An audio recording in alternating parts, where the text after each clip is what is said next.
Hello friends, कैसे हैं आप सब। Good morning to all of you. कैसे हैं आप सभी। I hope you all are very well. और आज का जो हमारा टॉपिक है वो बहुत ही एक तरीके से इम्पॉर्टेंट है। हर क्वेश्चन जो साइंस एंड टेक का पूछा जाता है उसमें ये रिलेटेड होता है या फिर ये डायरेक्ट ही पूछ दिया जाता है। तो प्लीज़ इस सीरीज़ को लास्ट तक देखिएगा और इसकी पीडीएफ आप टेलीग्राम से ले सकते हैं।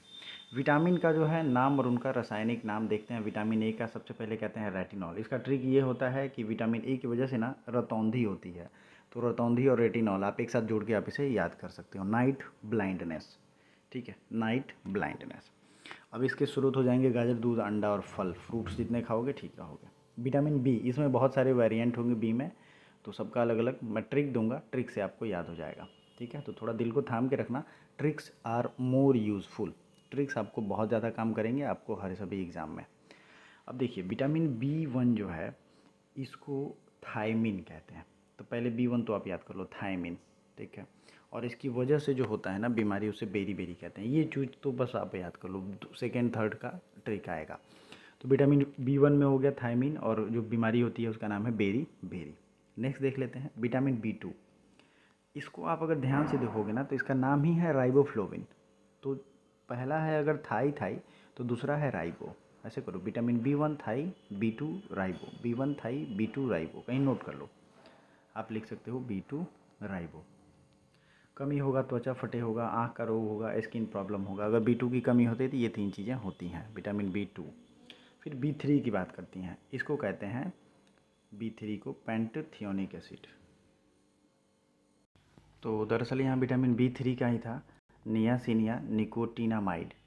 ओके, केमिकल नेम क्या था इसका, नियासिन। विटामिन B3 और B5 में आपको कन्फ्यूजन होगा, लेकिन मैं ऐसा ट्रिक बताऊंगा कि आपको इजीली ये याद हो जाएगा। ठीक है, तो चूँकि ये तीन है तो इसको याद रखो, नियासिन तीन, सियासिन और तीन, तीन हो गया तो इसका क्या होगा, नियासिन। ठीक है, ये ट्रिक आपको याद हो जाएगा। अब 5 आता है, तो 5 को आप जानते हो पेंटो, पेंटा से क्या होता है 5 होता है, तो पेंटोथियोनिक अम्ल, ये भी आपको याद हो गया। यार मैं ट्रिक ऐसा दे देता हूँ, क्या बताऊँ मैं, मतलब मज़ा आ जाता है। तो वीडियो को लाइक तो बनता है दोस्तों, प्लीज़ लाइक इट। एंड पेंटा मतलब 5, तो पेंटोथियोनिक एसिड का काम यहाँ पे क्लियर हो गया। फिर आते हैं विटामिन B6।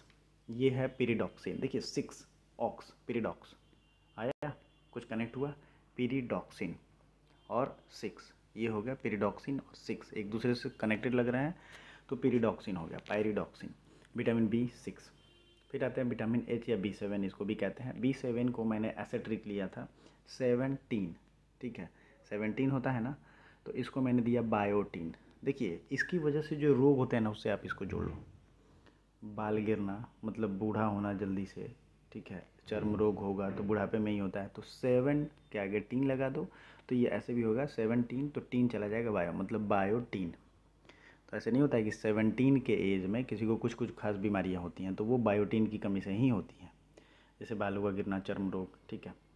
इसलिए 17 मतलब बायोटीन। अब आई होप ये भी याद होगा। B12 में लेते हैं साइनोकोबालामिन, इसका नाम ही है B12 और बहुत फेमस है, आप दवा भी खरीदते होगे तो उस पर देखते होगे, साइनोकोबालामिन।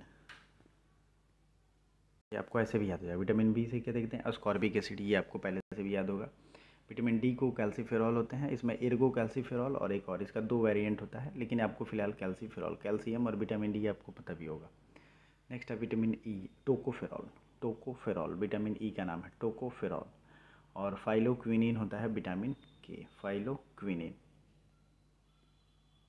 तो sorry for disturbance, but phylloquinone vitamin K, vitamin E जो है टोकोफेरॉल होता है।